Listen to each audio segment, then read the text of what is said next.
कर सकते हैं, बैठ सकते हैं, बोल सकते हैं। इनके विषय में घरेलू नेता हैं, ये नहीं है जो आज आए हैं और कल चल जाएंगे, ऐसा ही नहीं है। इनके विषय में जैसे इसी के साथ मैं अपनी वाणी को विराम देती हूँ। वंदन करती हूँ, मैं सबको प्रणाम करती हूँ।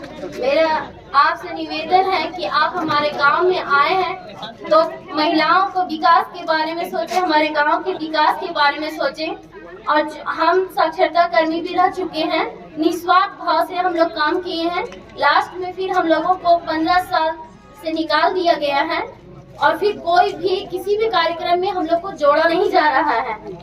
और सहारा में बहुत लोगों का पैसा फंस चुका है जो अभी निकल नहीं पा रहा है। मैं आप लोगों से निवेदन करती हूँ कि सहारा में जितने लोगों का पैसा फंसा हुआ है और महिलाओं जो रोजगार से बेरोजगार हो चुकी हैं, साक्षरता कर्मी लोगों, उन लोगों को रोजगार से जोड़ा जाए और कोई हर घर में एक महिलाओं को नौकरी पे दिया जाए। धन्यवाद। प्रेरक है और मैं सदर प्रखंड का पीएम भी हूँ, इसमें कोई कहीं नहीं।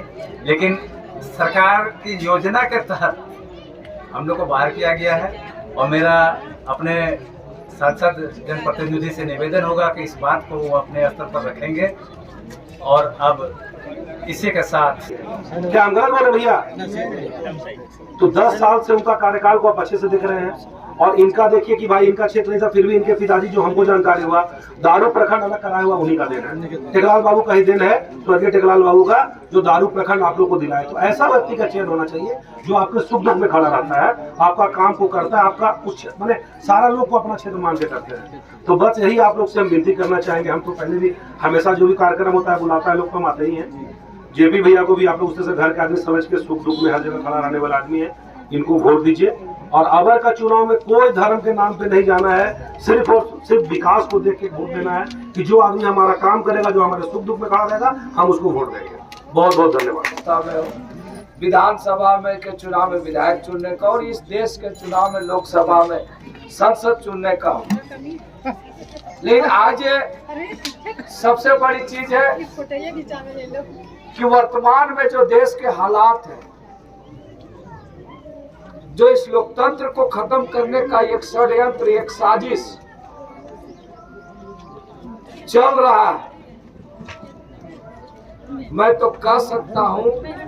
और जैसा लोगों में जो चल रहा है, लोग भी कह रहे हैं कि अगर हम और आप अपने सजग नहीं रहे और इस चुनाव में अपना सोच समझकर मतदान नहीं करें, तो मुझे लगता है कि हमारा आखिरी चुनाव होगा।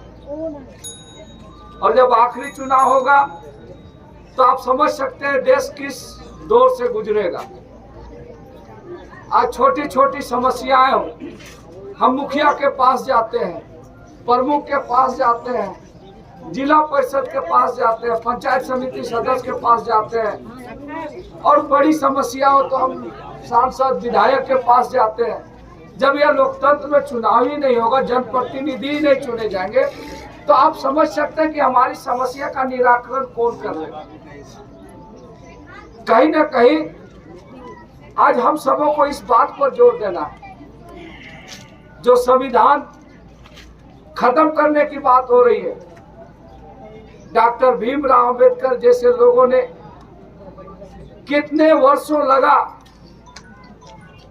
उनके साथ कई लोग और जो देश को एक विचार पर, एक धारा, एक सोच के साथ सबको शामिल करके, सभी को बातों को शामिल करते हुए, सभी समाज को देखते हुए जो ये संविधान बनाए, आज उस पर भी खतरा मंडरा रहा। संविधान खत्म करने की बात हो रही है, तो इसलिए ये चुनाव बहुत महत्वपूर्ण है। सांसद आप बहुत चुने होंगे,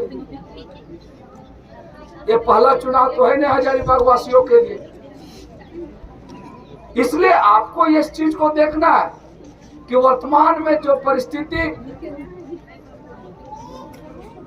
जो भारतीय जनता पार्टी ने देश में निर्माण किया, हम सबों को इस चुनाव के माध्यम से